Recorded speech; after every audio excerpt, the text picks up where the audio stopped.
ranking every single movie from the DCEU from worst to best. In honor of the Flash movie releasing this week, I figure I'd give you my ranking and then update it after I've seen the Flash. And it's a ranking video, so you know there's gonna be some controversy. But remember, it's my list. I can't miss. In last place, I'm going with Justice League. This movie is a piece of shit. Patchwork, piss poor effort of ruining Zack Snyder's original vision with some just terribly added scenes. And all I really gotta say is Kal-El, no. But mainly, CGI mustache. Not a fan of cutting out Cyborg's story, including that random family and the Flash landing on top of Wonder Woman. Like, what are we doing? Next up, I got Suicide Squad. Again, another movie where the original director doesn't even like the movie that came out. Too much studio interference, but there's still some fun to be had with this one. Mainly Will Smith and Margot Robbie. I mean, this movie gave us Margot Robbie as Harley Quinn. It's gotta count for something, right? Oh yeah, I forgot they gave us this shit. Next up, I got Wonder Woman 1984. Man, talk about a sophomore slump. How do you go from the first Wonder Woman to this? I mean, I guess everybody has a bad day in the office. Not even Pedro Pascal can save this movie. From there, we go to Black Adam. Terribly written, horrible, cheesy dialogue. The Rock is just The Rock, but a superhero. But the action and visuals is crazy. Dr. Fate? With that damn kid. It doesn't matter. In 10th place, I got Birds of Prey. I just really like how creative this movie feels. It's R-rated, which helps, and I can really appreciate the creative swings. Margot Robbie is Harley Quinn, but for the entire movie. Need I say more? Ewan McGregor as Black Mask? He's having fun, I'm having fun. In 9th place, I got Shazam! Fury of the Gods. Enjoyable movie with a lot of flaws. Villains are very cookie cutter. Pretty good emotional stakes though, but really just middle of the road superhero movie. This movie had one saving grace. Carolyn Curry, and Megan Good, and Lucy Liu, and Rachel Ziegler, and whoever plays Mrs. Bats. In 8th place, I got Aquaman. Love the costumes, love the visuals, love the fights. That's about all positive I can say about it though. That final fight between Arthur and Orm, peak visuals. Are you saying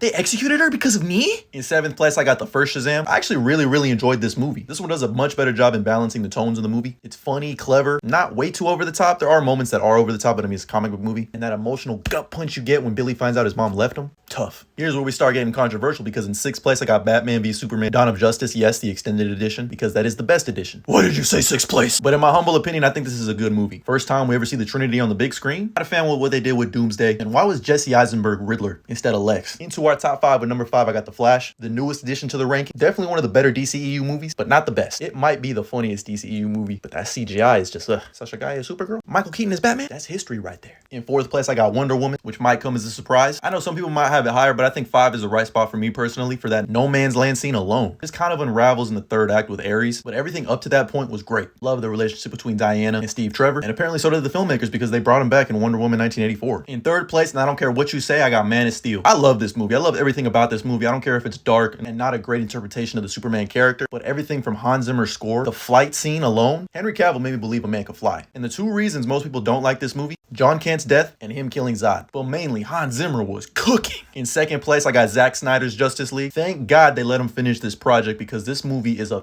masterpiece. And I know technically it's like a, 8-part, 4-hour cut. I don't care. I'm putting it on my list and it's top 2. Maybe you could even argue it's 1 and I wouldn't be mad. Cutting out all this stupid Joss Whedon shit, adding more to Cyborg's story. This is just a visual marvel. Zack Snyder was cooking. This is a comic book epic, and it should be seen that way for years to come. To what? But in 1st place, and I don't care if you're yelling at me, I got James Gunn's The Suicide Squad. This movie just gets it. James Gunn just gets it. He just knows how to write a fucking script with characters that we care about. And obscure DC characters like the Polka Dot Man. Are you kidding me? Ratcatcher 2? He turned Peacemaker into a household fucking name. Idris Elba as Bloodsport, obviously Margot Robbie as Harley Quinn. Sly Stallone as King Shark. Bird. Hand. And we got fucking Starro in live action. James Gunn was cooking.